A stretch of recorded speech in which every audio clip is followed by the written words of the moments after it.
Good morning, Year 4. I hope you had a fantastic weekend and are ready for another week of home learning and reading. Before we get started, I just want to remind you that you should have two things in front of you. Number one, the vocab activity, and then secondly, the reading text as well, this chapter of our reading text. If you don't have that in front of you and don't have a printer, that's fine. I will be showing the text on the screen later on, but at least the reading activity before we get started. So we are going to be continuing with the book that we looked at last week, Edward Tulane. So we looked at chapter 1 in reading, and then at the end of day briefings, myself, Miss Jones and Miss Boots continued reading until we got up to chapter 3, I believe. So we are going to continue from that point. But first, what I'd like you to do is think about what has happened in the book so far. Who is it about and what has happened so far? So pause the video now and resume when you've had a bit of a think.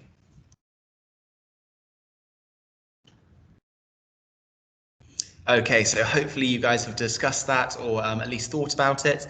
And just as a recap, Edward Tulane is this gentleman over here, this China rabbit that lives in Egypt Street with a young girl called Abilene. So far, we have found out that he is a very grand rabbit. He stands 3 foot tall. He has everything made for him. He has seemingly a fantastic life, although you argued that in your big question last Friday. And he lives in a very nice house, has very nice things. He has an owner that loves him very much, but stares out of the window all day and all night, really, as well. When he's not playing with Abilene. We then moved on and did a bit of reading after that as well. So we had a dog who drooled all over him, a maid that vacuumed up his gold pocket watch, I remember, and Abilene's father has just announced that they're going to go sailing on board the Queen Mary, I believe it was called, and that Abilene can bring Edward with her. So that's where the adventure is really going to start. And we're going to carry on with that today. But before we do, of course, as per usual, we have 8 new words that we need to learn. So I'm just going to unshare my screen a second, and we're going to learn the words and the actions as well. Hopefully you can all see me. So these are the 8 words that are going to be coming up in the text at some point. So remember, as silly as it makes you look, I look even sillier doing it here. So make sure that you're repeating after me when I ask you to, and that you're doing the actions, because that's what's really going to keep those words instilled in your brain, so that you're going to remember those for a long time to come. So first word that we're going to come up with is neighboring. Neighboring. Excellent. Neighboring, of course, means located close to or next to something. So, for example, you could say that the countries of Scotland and England are neighboring because they're right next to each other. So our action for neighboring is going to be, imagine you've got a house here and you're going to show the neighboring one over here. So hands together, neighboring. Neighboring, like that. Okay, fantastic. So our second word is pure. Pure. Pure. Brilliant. So if something is pure, it means that it is not mixed with anything else, or that it's only made of one substance. So for example, you could describe maybe a wedding dress as being pure white, because there's no other colors in there at all. It's just sort of perfectly white. Or you could say, oh, that story was fantastic. It was, it's just pure, it was just pure imagination. So meaning that only imagination went into it, really creative, imaginative story. Another thing that's often described as being pure is an angel. So that's going to be our action for today. So what I'm going to ask you to do is, when we say pure, is to draw a halo around your head, like you are a pure angel. So pure. Do it after me. Pure. Excellent. So our third word is concern. Concern. Concern. Excellent. So concern can mean a couple of things. So you might be concerned about somebody if you think something bad might happen to them. This is a similar word. So concern means to have to do with, or if something is about someone else or affects someone else. So you might say, oh, Mr. Parker, what's in your top desk drawer? And then I might say, well, that's actually none of your concern, meaning sort of it's none of your business, it doesn't affect you. Or I might say, if a letter comes around for an announcement at school, I might say, listen up, everyone, this letter concerns all of you. So it means it's about everyone or it affects everyone. So our action for concern, thinking about whether it's to do with you, concern. Bit of a frown as well, as though you're slightly concerned. Concern. Excellent. So our fourth word is consequences. Consequences. Consequences. Now, a consequence is something that follows or comes after something or is the result of. So, for example, the consequences of not studying for a test means that you fail. So he didn't study for a test, so as a consequence, he failed. Or I ate too much food on Christmas Day, and as a consequence, I felt really ill. So it's something that happens as a result of something. And actually, I'm accidentally doing the action that we're going to do. So because it's something that follows and comes after, we're going to do like this. Consequence. Consequence.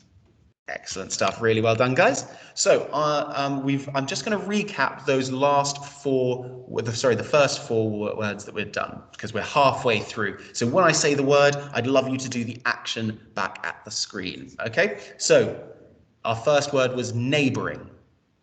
What's the action for that? Neighboring. So hopefully seeing lots of people doing this. Neighboring. Next word, pure. Remember, not something that's not mixed with anything else, only made of one substance. We had like an angel being pure white, or being a force of pure good. So our halo round, pure. Concern. Concern we should have, as if you're concerned about something or something that affects you, remember. And then our last one so far, consequences. Consequences. So we should have the rolling hands like this, consequences, something that happens because of something.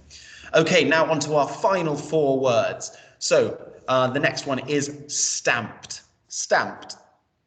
Stamped. Great. So that is to move with great force in a downwards way. So you might stamp your feet if you're really angry. So you might say, Issa stamped his feet in frustration. If he's not getting what he wants, he might stamp his feet. So our action for stamped, I would do it under the table with my feet, but of course it makes it very hard for you to see me over here. So I'm just going to do it with our hands. So our action is going to be stamped. Stamped. So to bring something down with with great force. So stamped. Copy after me. Good. So our next word is proudly. Proudly. Proudly. So if you are proud, it means you feel pleased and satisfied and want to maybe show something off as well. So after sports day, perhaps, you could say, Kenyo proudly displayed his medal. So you might be showing it up looking very, very happy indeed. So our action for proudly, like quite often you see people at the Olympics, if they're singing the national anthem, they'll be very proud to be from that country, put their hand on their heart. So our action is going to be proudly. Proudly. Good. All right. Our next word is squealed. Squealed. Squealed. Excellent stuff. So squeal is a fairly long, loud and shrill shout or cry. Shrill means really high pitch. We did that in sound in our sound science topic. So something that sort of really hurts your ears. So a really loud, squeaky sort of cry. So you might say, Miss Boots squealed when she saw a mouse. Okay, so our action for that, but you could actually have a squeal of excitement as well. It's not, squealing isn't necessarily a bad thing. Many of you maybe were squealing with excitement when you unwrapped your Christmas presents when you got exactly what you wanted. So our squeal is going to be as if, imagine you've just seen a mouse or you've just had an incredible present and you're going to go, squealed. Nice high pitch with that, squealed. All right, excellent. And then our final word is slit. Slit. Good. So slit is a verb, which means to cut a straight, thin line along something or across something or into it. So for example, Robert slit the envelope open with a knife or something like that. So it means to cut a very thin hole in it. So our action for slit is going to be, imagine your hands, a knife or something sharp, slit, slit. Excellent stuff. So let's go through those 8 words, see how we've done. So we're going to do it in a random order, so they could come up in any way. So let's go for consequences. Consequences. Good, we should see the rolling hands there. Something that happens after something or because of something. Pure. Pure. Good, we should have a nice halo there. Slit. Slit, to cut a long straight line into something. Good. Squealed. Squealed. Squealed. Squealed. Like you've just seen a mouse or you've just seen something really exciting. Excellent stuff. Neighboring. The first one we did. Neighboring. Neighboring. So something that's located close to or next to something. Neighboring. Concern. Concern, something that concerns you, something that is about you or affects you. Excellent stuff. Proudly, proudly. Remember those Olympians who are really, really proud to be singing their national anthem, hand on heart, proudly. Really well done. And then finally, stamped, stamped. When you bring something down with quite a lot of force. Really well done, folks. So what I'm going to ask you to do now, using that key vocab that we've just looked at, and if you take a look at your activity sheet that I'm just going to show you once I've shared my screen. So you have a whole list of all your vocabulary at the top. So that's all been put there for you. So it means you can refer to that throughout the week. So I would recommend keeping this. All you've got to do, go down to the bottom, insert the correct words into the sentences. So let's have a look. Sentence 1. Her stomach pain was a something of eating too much. So she's got stomach pain because she's eaten too much. So, or as a result of something. So however, think which one that's going to be. So I think the one that fits best there would be consequence. Her stomach pain was a consequence of eating too much. So that would be the first one. So what I'd like you to do is pause the video and then complete the remaining 7 questions on there. So we've done the first one. Can you complete the remaining 7 questions to take you a few minutes? And then we'll go through the answers once you resume the video. Okay, off you go.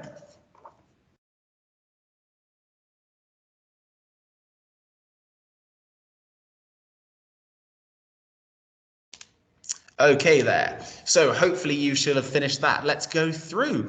So we've already done number 1. Her stomach pain was a consequence of eating too much. Number 2, she's wearing a jacket made of pure wool, meaning that it's only wool. The jacket is made of nothing else, so it means that it's only made of one material. She proudly showed off her brand new car. She proudly showed off her brand new car. Kind of like really, really happy that she's got it, wanting to show as many people as possible. Number 4, we'll slit the lime and squeeze out the juice. So just cutting a thin hole in it, a long thin hole. Good stuff. Number 5, the race starts in a neighboring town and will finish here. So in a town that's nearby, and then the race will finish here. Number 6, the children squealed with delight on the swings. So the children squealed with delight on the swings. This matter does not concern you. This matter does not concern you. And finally, number 8, he stamped out the fire with his large wet boots. Excellent job, guys. So hopefully we are all done with that one. So what we are going to do now is I am going to read with you the next part of the miraculous journey of Edward Tulane. So we've had a recap of what's happened in the story so far, and these are just our keywords so that you know. So just so you know, this section that we're going to be reading, Abilene's grandmother has just started reading her a bedtime story about a princess, and that's where we're going to be starting off from. So Abilene's just lying in bed, and her grandmother, Pellegrina, is just reading her a bedtime story. So, and remember, when we come across those words, which I have highlighted in this text, the key vocabulary, please do the action and say them out loud to really kind of get them into your head. So, once there was a princess who was very beautiful. She shone as bright as the stars on a moonless night. But what difference did it make that she was beautiful? None. No difference. Why did it make no difference? Asked Abilene. Because, said Pellegrina, she was a princess who loved no one and cared nothing for love, even though there were many who loved her. At this point in the story, Pellegrina stopped and looked right at Edward. She stared deep into his painted-on eyes, and again Edward felt a shiver go through him. And so, said Pellegrina, still staring at Edward. What happened to the princess? Said Abilene. And so, said Pellegrina, turning back to Abilene, the king, her father, said that the princess must marry. And soon after this, a prince came from a neighboring kingdom and he saw the princess. And immediately he loved her. He gave her a ring of pure gold. He placed it on her finger. She said these words to her, I love you, but do you know what the princess did? Abilene shook her head. She swallowed the ring. She took it from her finger and swallowed it. She said, that's what I think of love. And she ran from the prince, so left the castle and went deep into the woods. And so what? Said Abilene. What happened then? And so the princess became lost in the woods. She wandered for many days. Finally, she came to a little hut, and she knocked on the door. She said, let me in, I'm cold. There was no answer. She knocked again. She said, let me in, I'm hungry. And then we have a picture over here, just on the right-hand side, of Pellegrina reading to her granddaughter Abilene over here. And look, there's Edward just over there. Because, said Pellegrina, she was a princess who loved no one and cared nothing for love, even though there were many who loved her. So going back to the rest of the story now, she's just been knocking on the door. A terrible voice answered her. The voice said, enter if you must.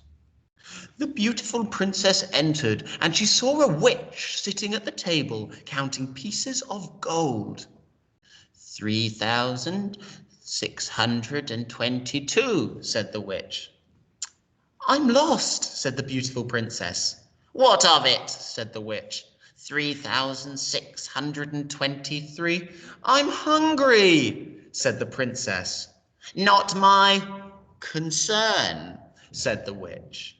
3,624. But I am a beautiful princess, said the princess. 3,625, replied the witch. My father, said the princess, is a powerful king. You must help me, or there will be consequences. Consequences, said the witch. She looked up from her gold. She stared at the princess. You dare to talk to me about consequences? Well, very well then. We will speak of consequences. Tell me the name of the one you love.